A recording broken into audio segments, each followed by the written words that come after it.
if you were supposed to choose between balancing of what you're going to be remembered for and then what you're going to leave behind, what are you going to choose I prefer legacy. over luxury? Yeah.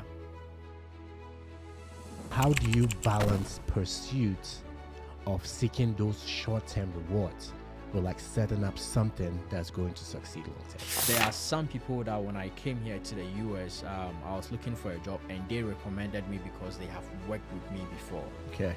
If I did something wrong, I don't think they'll recommend me.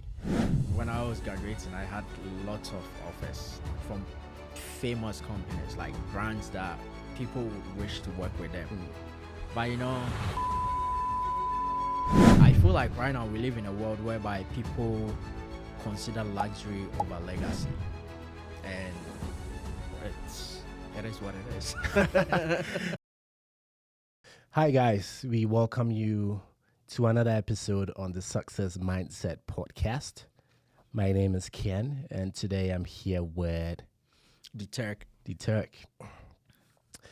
We've, along the days, brought you guys so many interesting episodes, and yet again, we have another thought-provoking episode that we would like to have you guys' opinion on. Before we do that, we want you to subscribe, like, and then share this with your friends and all those that you know, so that as you're learning, they can also learn as well, and we can grow and develop together that successful mindset. So today, the topic that we are going to be talking about is luxury versus legacy. And to begin, I will ask this question. If you were supposed to choose between balancing of what you're going to be remembered for and then what you're going to leave behind, what are you going to choose and why? The Turk, what do you think? I prefer legacy. Legacy over luxury. Yeah. Now, what is legacy though? It's more of like building a reputation or something that cannot be erased or you always be remembered for. Okay. Do you know anyone that you think has left a legacy in this world? Oh, someone like Muhammad Ali, Mahatma Gandhi, who else? Nelson Mandela, Dr. Kwame Nkrumah, like so many people. So even Michael Jackson. Okay. But yeah, I'll say Michael Jackson. Why Michael Jackson?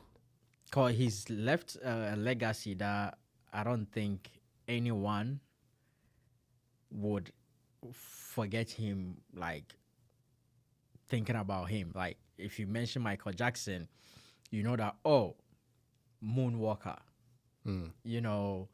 the most greatest, musician ever, arguably, pop musician ever, arguably. So yeah, he's left a legacy that like everyone will remember him for. Even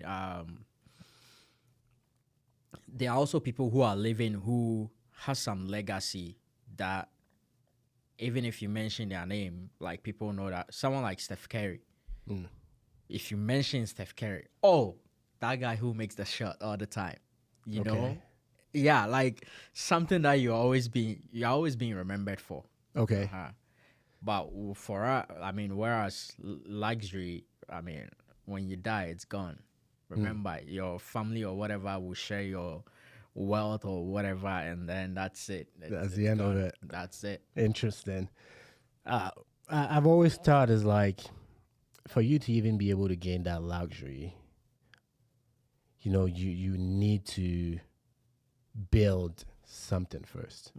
And all these people that you mentioned, they built something in their life. Yeah. They worked hard to be great at something which kind of distinguishes them from other people, right? They have trademark characters, where, as you said, like the moonwalking, basketball shots with Steph Curry, like he'll never miss. You see, these are things that people always attribute to those people. Yeah. And through that, they've also been able to gain luxury, though. Yeah. Yeah. There's one thing I always say. I always say that you are a brand. Like me, I'm a brand. So whatever I do, I have to be very careful of.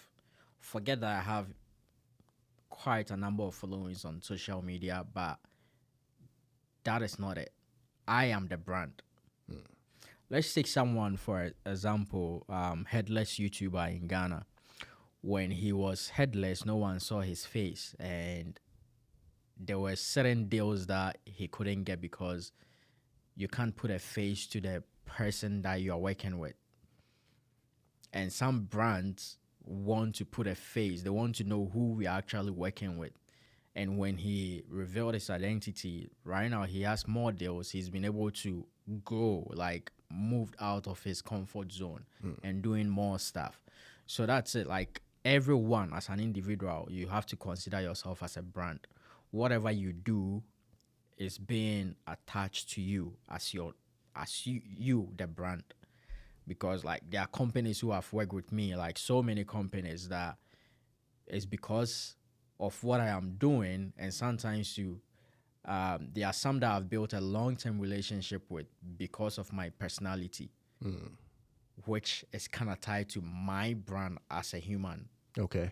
Like as a human being. So that's a good point that you shared right there, is being able to figure out our brand. Yeah. And that would definitely create that legacy for us, I feel. Because as you're talking, I was like, for you to be able to build a legacy, it has to be something that you have been doing over the years. It's not something that you can just pick up, at some point in your life. It's like something that you've been working at, then put it that way, right? For so many years. And like you've put in so much effort that you've been able to perfect it, like perfect it as your craft. Yeah. And that then helps you create that brand that you can offer out there. Because that will definitely set you apart from other people. Yeah. So someone like me, I don't care no matter the consequences. I always stick to, I'll call a spade a spade. That's me. I don't care whatever will come to me. Like I'll say it as it is. I'll never sugarcoat it. If you say something behind me, it was those days that if you say something behind me and I hear, I'll come confront you. But you get to a certain stage and you're like, those people are irrelevant. Yeah. Even though you still hear what they say about you, they are irrelevant.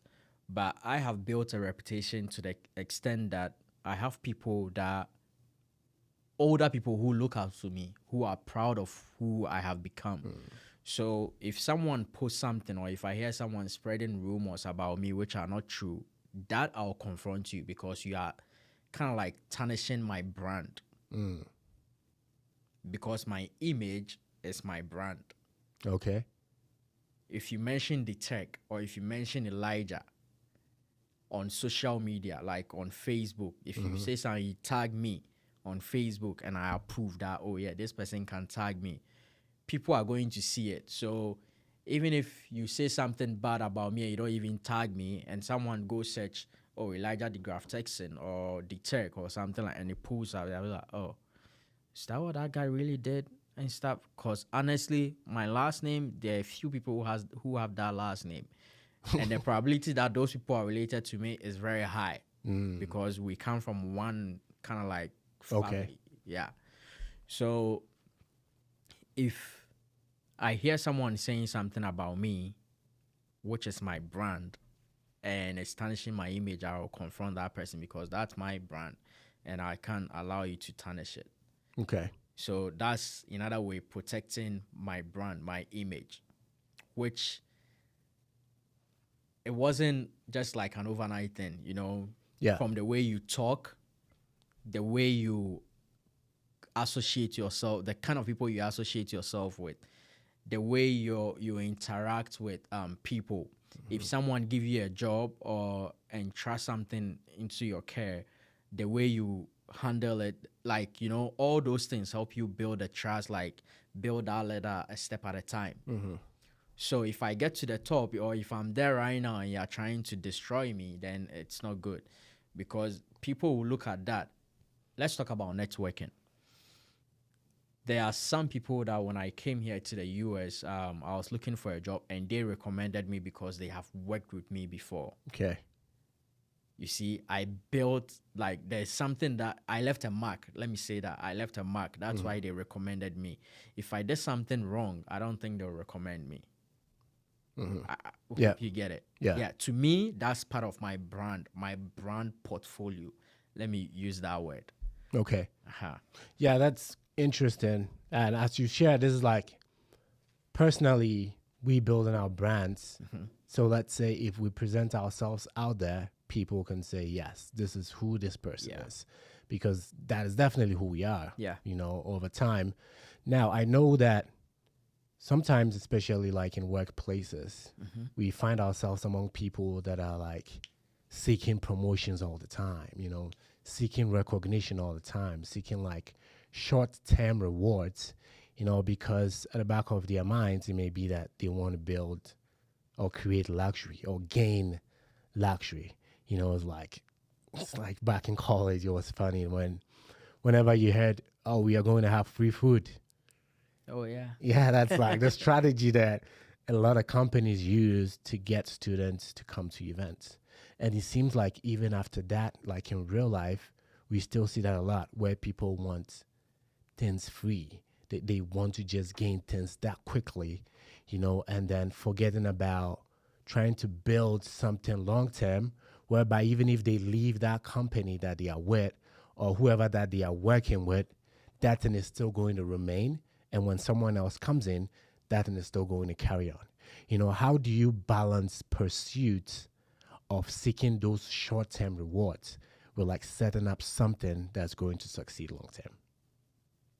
Yeah. So let me give a typical example, just like you brought workplace. I think, has it been? It's been more than a year now. I started working for a company, which I'm not going to mention their name because they are popular. I started working for this company, and the reason why they hired me was to come and assess their flaws and then find a solution to their flaws, like their system. So I was hired as a systems engineer, and then I was doing almost everything a software developer would do. So, and I'm saying this because sometimes when certain things break, I have to kind of like call people that are going to resolve the issue, but I have to find out what caused the issue. Collect the bugs and whatever and tell them how they are going to resolve it, and then call them like on a conference call, and then I make sure they resolve it, and then we'll go to sleep. I test, and then we'll go to sleep.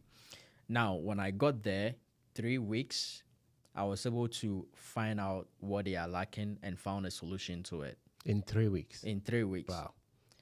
Found a solution to it, and then had a meeting with the managers, and I was like, hey, this is where you guys are lacking, and this is what you guys can do to resolve the issue and, stand out.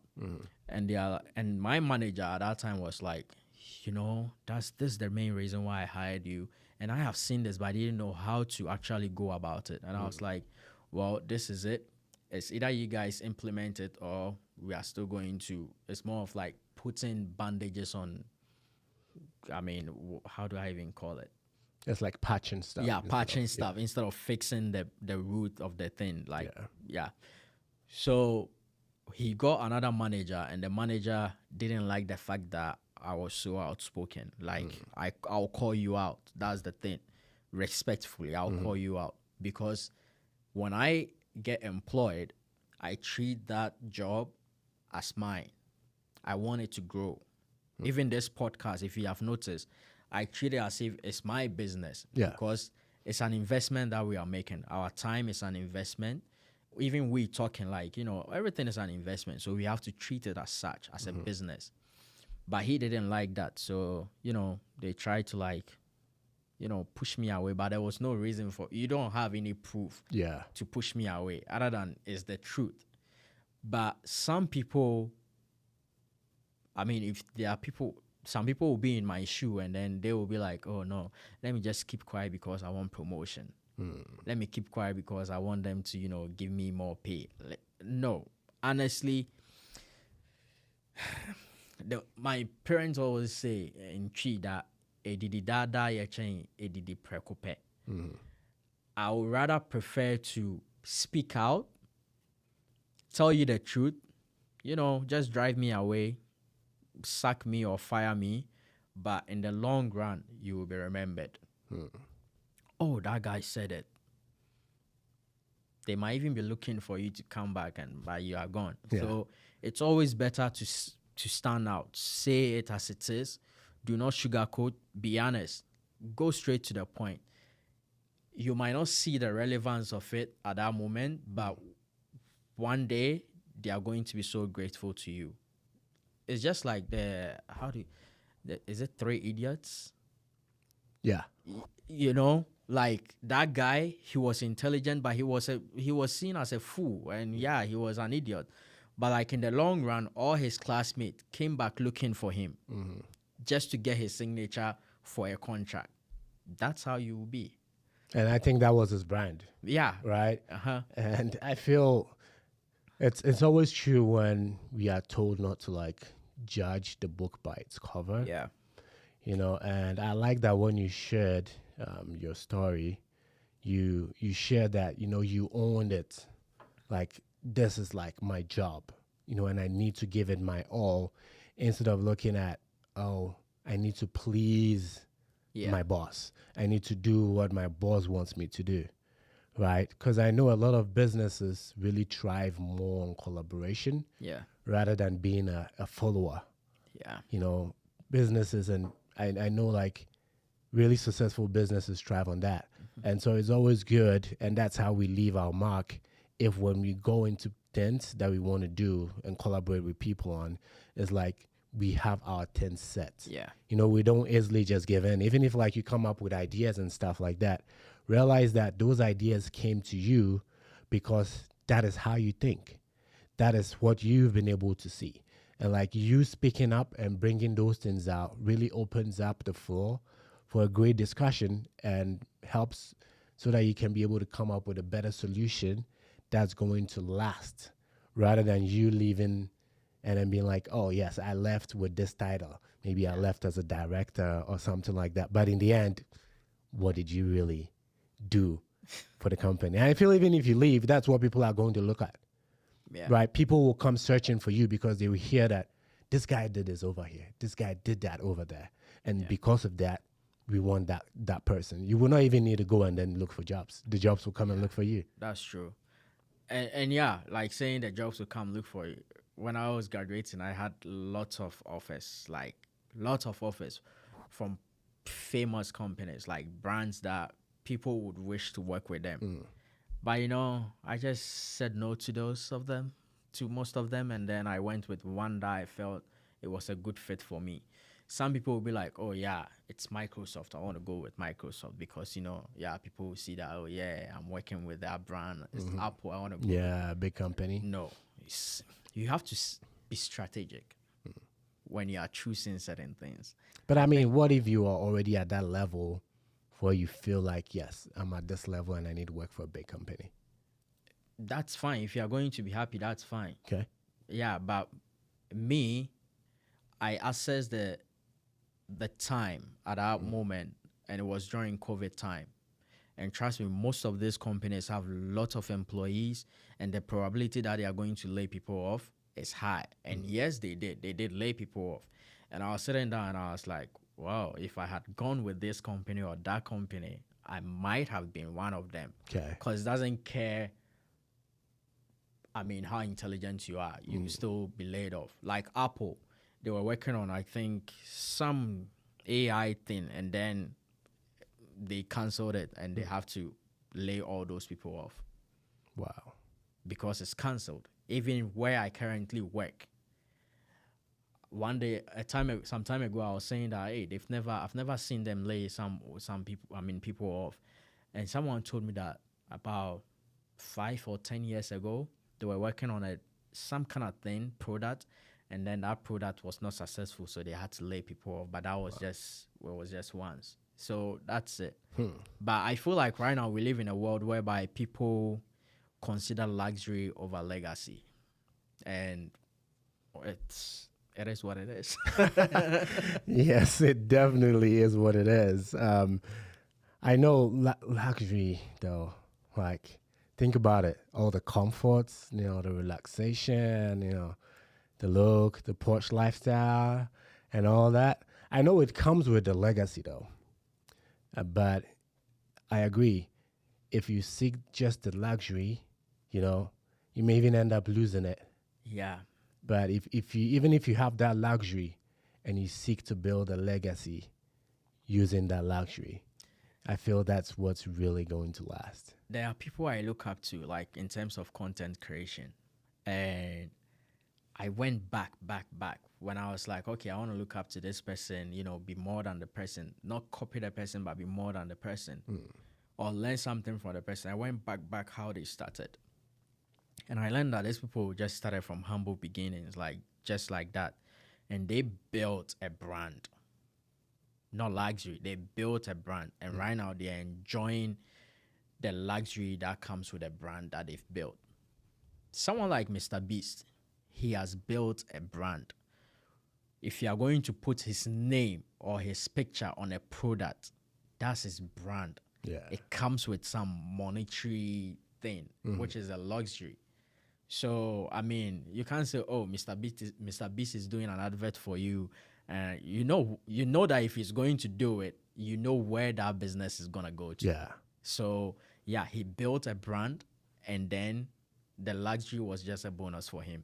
And he doesn't even show that he has it all, but he does. Nice. Awesome. Guys, this has been the Success Mindset podcast, and I've had an interesting discussion today with the Turk. We'd like to hear what you guys think. Luxury versus legacy. Do you feel like you'll be able to build a luxurious life if, first of all, you try to set a legacy in place? You try to set up a brand, behind that legacy that's going to help propel you to have that luxury, or you feel like you just need to go and pursue that luxury first. And then once you're done, you can use that luxury to build your brand. Let's hear what you guys think in the comment section. This has been another episode of the Success Mindset. And once again, if you haven't subscribed, kindly do so. Like, share with your friends and families so that they can also join us as well. Until next time, see you guys.